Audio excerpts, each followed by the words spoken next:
Perseteruan dua pengacara memang bukan hal yang ternyata singkat, tapi buntutnya panjang. Putusnya advokat, karir, tamat, apapun bahasanya. Dan itulah kemudian yang terjadi. Meskipun kita kupas di sini, supaya tidak ada dusta di antara kita. Saya ke Bung Rasman. Bung Rasman, Anda punya argumen apa? Kalau Anda itu masih bisa beracara, masih bisa jadi pengacara, belum tamat karirnya. Padahal Bung Hotman mengatakan bahwa Anda udah tamat nih. Baik, bismillahirrahmanirrahim. Saya dan keluarga besar saya, kebetulan ada Bu Eli juga, datang dari Medan. Selalu hadir ya. Oke. Kemudian, itu Bu Ade. Jadi dua-dua hadir di sini, Bung Aiman. Iya. Bahwa memiliki dua wanita lebih mulia daripada bawa perempuan di kolam renang. Baik. Kita nggak boleh pribadi. Silakan. Terima kasih. Adinda Aiman, saya ditelepon. Bahkan ada dikirim satu YouTube oleh rekan saya, Bung Reza Indragiri. Ya. Beliau kirim ke saya, kemudian di bawah dia buat caption, "Bang, izin saya bercanda biar terhibur." Jadi banyak orang yang mengkonotasikan bahwa Rasman ini temperamental, high tension, tukang marah-marah, sehingga tidak ada tenangnya. Padahal tidak. Dan dibully netizen. Ya, dalam teori komunikasi yang saya tahu, berbicaralah engkau dengan fakta, sehingga orang yang ketika kau berbicara, dia bisa melihat dan memahami apa yang kau katakan. Tapi kalau malam ini saya disuruh berbicara, saya akan buktikan bahwa saya tidak akan marah, tidak akan tenang. Karena ketika saya lembut, setengah keras, sangat keras juga sudah didengar dan sudah saya sampaikan. Tinggal sekarang saya bagaimana saya memulai, Anda yang akan menyelesaikan. Kira-kira begitu. Jadi begini, saya memahami pikiran dari Adinda Fitra Ramadan. Karena beliau ini sekjen salah satu organisasi advokat. Kita harus paham dan kita sangat tahu, dan saya tahu juga Adinda Fitra tahu, bahwa dalam sebuah putusan yang terkait dengan etik, apalagi berita acara sumpah, itu pasti melalui Dewan Kehormatan. Nah, untuk kasus Adinda Firdaus, beliau ini tidak melalui sidang etik. Anda juga kan? Nah, dia dulu. Oke. Dan dia ini, Adinda Firdaus ini memang berada di bawah naungan organisasi advokat, Kongres Advokat Indonesia, pimpinan Siti Jamalia Lubis dan Aporos Jarabonga. Sampai Adinda Firdaus diberhentikan tanpa sidang etik. Untuk beliau itu. Berarti ada kecacatan. Biar beliau yang analisa. Sedangkan terhadap saya, inilah yang saya juga sedikit sedih. Nanti kalau saya ngomong agak keras dibilang menghina lagi. Nah, dalam klausul putusan yang saya terima sampai hari ini aslinya belum ada. Ya.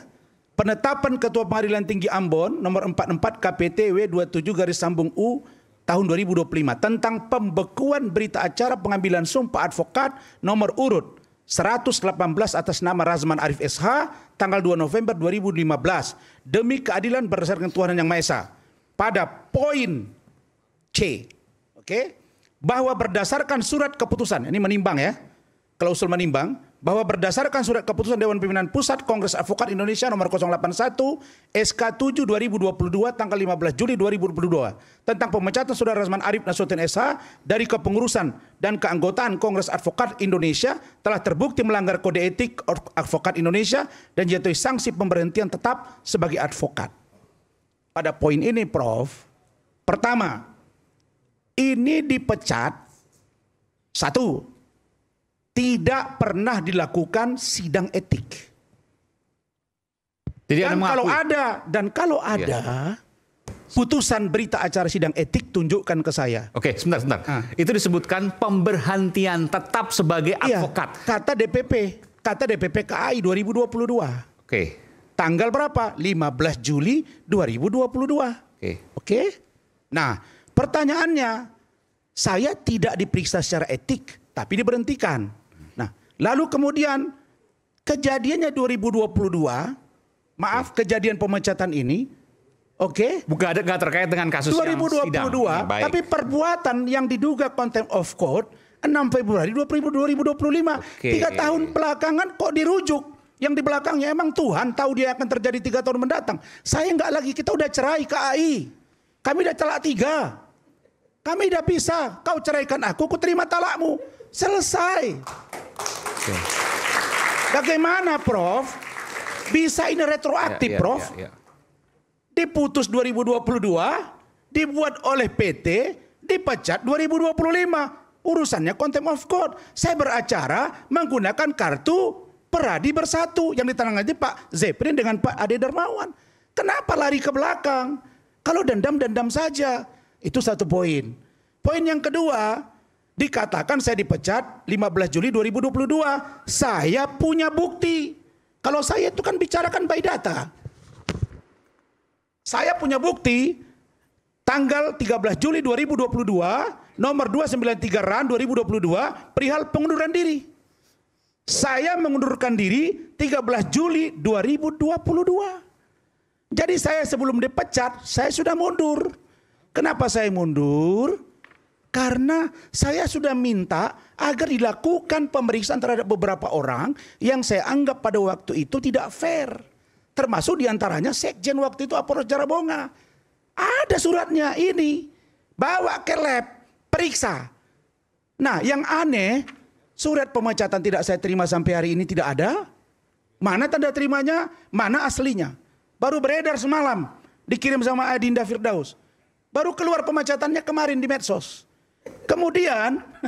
Kemudian berita acara etiknya mana? Tidak ada. Jadi 2 poin ini telak. Masa sekelas pengadilan tinggi perintah Mahkamah Agung kok menjabarkan hukum sembrono? Itu loh. Tidak usah orang hukum juga pasti paham gitu. Masa perbuatan saya mukul orang 2022 ini terus sekarang dihukumkan sekarang? Kan kebalik. Emang dia Tuhan apa kan? Bagaimana kalau saya meninggal dunia tahun 2022? 2024. Dipecat juga saya. Kan aneh gitu loh. Aku udah cerai sama kalian. Aku nggak mau lagi kalian gitu loh. Baik. Udah. Berikutnya saya telas ya Rinda ya. Itu 2 poin ya. Kecacatan ini loh. Kecacatan ini.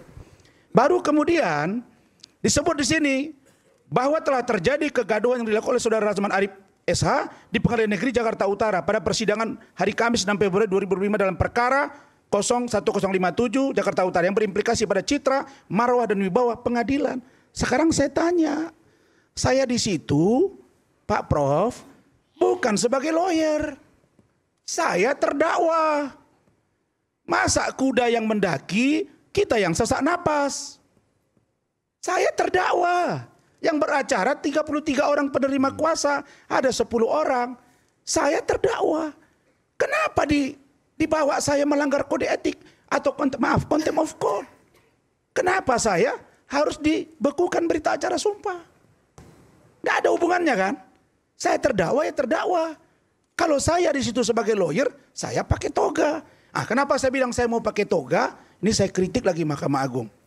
Anda udah minta maaf kan kemarin Mahkamah Agung? Ya kan kita diperintah. Kita samaan wa ta'atan.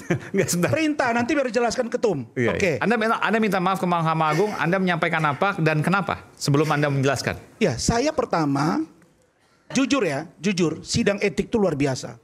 Ketum, Sekjen, ada Irjen Pol Pak Anjar, ada juga Pak Sylvester. Di situ dikatakan terjadi perdebatan sengit. Kalau dilihat dari etik, Pak Rasman ini dikenakan dari etik yang mana? Dia terdakwa. Tapi karena rame urusan ini nanti dibilang Peradi Bersatu disuap sama Rasman, Rasman kuat, opini publik udah kita tampung saja, sampaikan dia terjadi pelanggaran keras.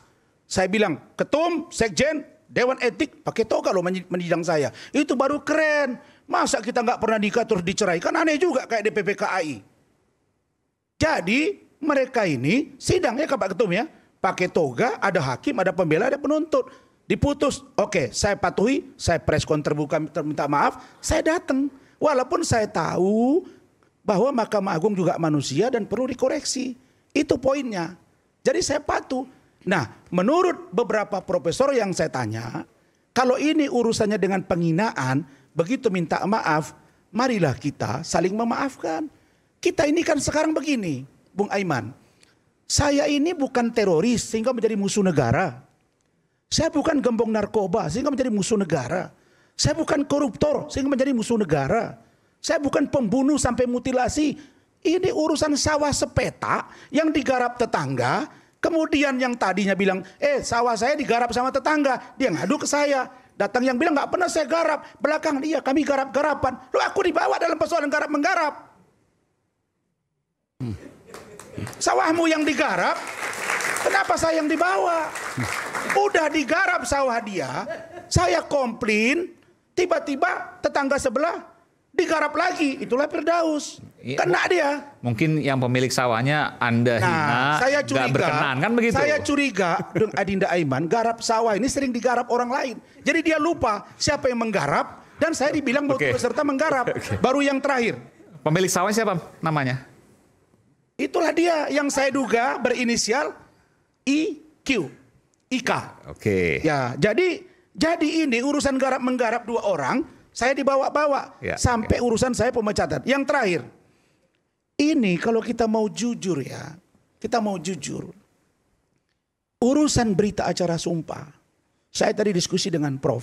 Jelas pendapat Prof. Marwarar, saya udah lama dengan beliau di 2014. Bahwa urusan contempt of court tidak ada kaitannya dengan urusan berita acara sumpah yang dibekukan. Beliau sendiri sudah baca literaturnya, tidak ada yang namanya dibekukan. Benar nggak, Prof? Oke,